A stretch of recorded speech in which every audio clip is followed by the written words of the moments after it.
Ahmedabad plane crash का preliminary report आ चुका है एंड जिसका डर था वही हुआ। टेक ऑफ के जस्ट 32 सेकंड बाद ये प्लेन क्रैश कर गया था, बट एग्जैक्टली ऐसा हुआ क्या था कि ये प्लेन क्रैश कर गया, ये सुनो। 12 जून 2025 दोपहर 12:35 पर कैप्टन सुमित सबरवाल और को पायलट क्लिफ कुंडर एयरपोर्ट पे आते हैं। उनका pre flight breath analyser test होता है। इसमें बेसिकली चेक किया जाता है कि पायलट्स अल्कोहल या किसी ड्रग के इन्फ्लुएंस में तो नहीं है, जिसमें पायलट्स बिल्कुल फिट निकलते हैं। इवन उन्होंने एडिक्वेट रेस्ट भी लिया था फ्लाई करने से पहले, मतलब दोनों ही पायलट फ्लाई करने के लिए बिल्कुल फिट थे। उस दिन प्लेन में 54,200 केजी फ्यूल था। प्लेन का टोटल वेट था 2,13,400 केजी, जो अपने मैक्स अलाउड लिमिट 2,18,183 केजी के अंडर ही था। मतलब प्लेन ओवरवेट नहीं था। उस दिन का वेदर भी सही था। Wind, visibility, cloud, temperature, pressure सब कुछ नॉर्मल था। प्लेन में पैसेंजर बैठते हैं और 1:16:59 पर पायलट्स एटीसी से इंजन स्टार्ट करने की परमिशन मांगते हैं, जिसके बाद एटीसी ये परमिशन दे देते हैं। नाउ 1:19:12 पे एटीसी पायलट से पूछते हैं कि क्या आपके एयरक्राफ्ट को फुल लेंथ रनवे की जरूरत पड़ेगी टेक ऑफ करने के लिए, जिसके बाद पायलट्स कहते हैं कि हाँ, हमें फुल लेंथ रनवे की जरूरत पड़ेगी, जिसके बाद एटीसी फुल लेंथ रनवे की परमिशन दे देते हैं। एंड यही कारण है कि आपने इसके सीसीटीवी फुटेज में देखा होगा कि ये प्लेन पूरा रनवे को यूज करके टेक ऑफ करता है। अब जिस रनवे नंबर 23 से ये प्लेन टेक ऑफ हुआ था, उसकी लंबाई है 3500 मीटर। एंड यूजुअली बोइंग की ये 787 प्लेन्स मैक्सिमम 2500 मीटर ही यूज करती है रनवे टेक ऑफ करने के लिए। पर 12 जून को इस प्लेन ने पूरा 3500 मीटर लेंथ को यूज किया था टेक ऑफ करने के लिए। हालांकि इसमें कोई बड़ी बात नहीं है। अगर प्लेन का वेटेज ज्यादा होता है, अगर गर्मी ज्यादा होती है, एनवायरमेंट थोड़ा सा अनयूजुअल होता है, तो फुल लेंथ रनवे को भी यूज किया जाता है टेक ऑफ करने के लिए, तो इट्स नॉर्मल। खैर 1:38:39 पर प्लेन टेक ऑफ कर गया, पर टेक ऑफ के जस्ट 3 सेकंड बाद इसके दोनों इंजन का फ्यूल स्विच रन से कट ऑफ हो गया। मतलब दोनों इंजन में फ्यूल सप्लाई होना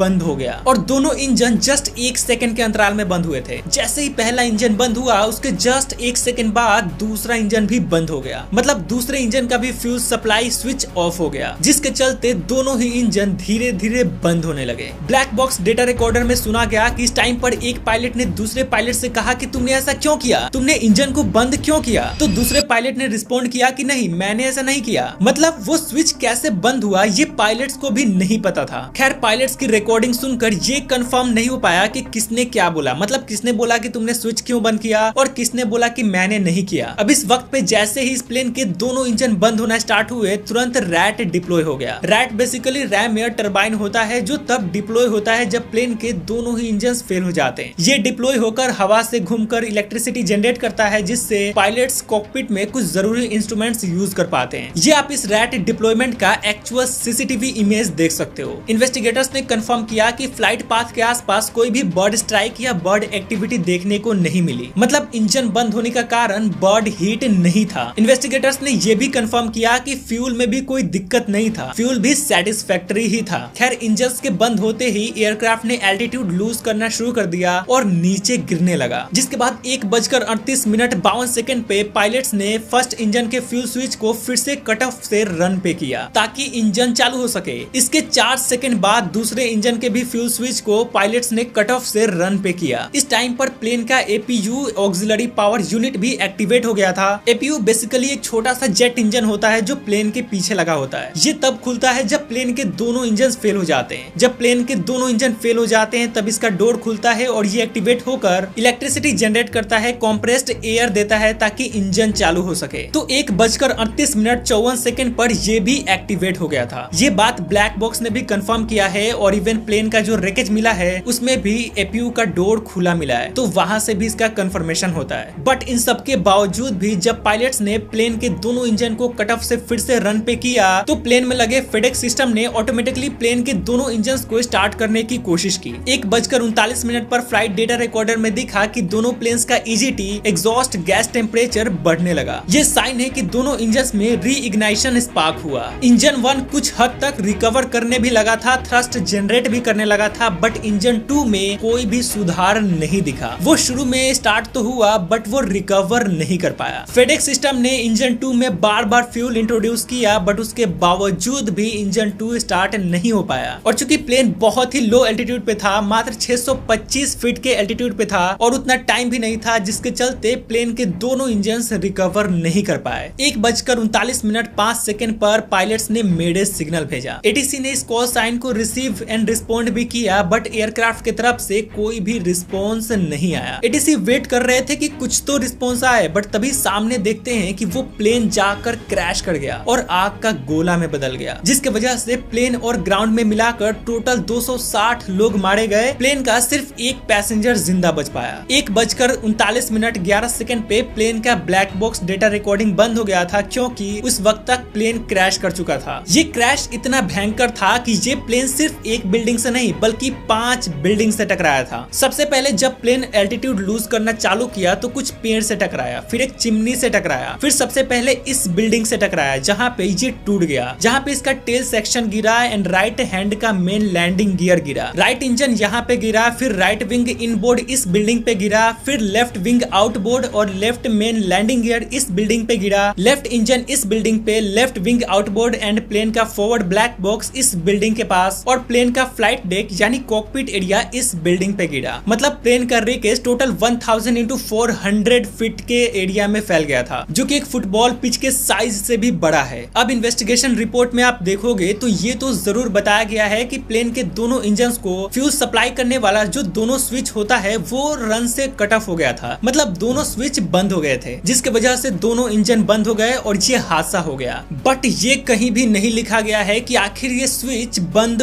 हुआ कैसे। मतलब क्या ये स्विच इतना इजीली बंद हो जाता है कि बस एक बटन दबा देने से बंद हो गया होगा, या फिर क्या कोई पायलट इतनी गलती कर सकता है कि दोनों स्विच एक साथ बंद हो जाए। मतलब इस स्विच को बंद करना क्या इतना ही इजी है, और एग्जैक्टली ये स्विच बंद हुआ कैसे। इन्वेस्टिगेशन रिपोर्ट ने जितने भी इस प्लेन के मैन्युफैक्चरर है, वो चाहे बोइंग हो, इसके इंजन बनाने वाले ऑपरेटर्स हो या फिर कोई भी मैन्युफैक्चरर हो, सबको रिपोर्ट ने क्लीन चिट दे दिया है। रिपोर्ट में ये क्लियरली लिख दिया गया है कि मैन्युफैक्चरर्स को कोई भी एक्शन लेने की जरूरत नहीं है, उनके तरफ से सब कुछ ओके है, उनमें कोई भी गलती नहीं है। तो अगर प्लेन से रिलेटेड किसी भी कंपनी में कोई गलती नहीं है, तो क्या इसका मतलब ये है कि ये सभी लोग मिलकर इनडायरेक्टली पायलट्स पे ब्लेम डालने की कोशिश कर रहे हैं। बीबीसी ने तो ब्रेकिंग न्यूज भी चला दिया था कि no faults with plane, pilots cut off fuel to engines.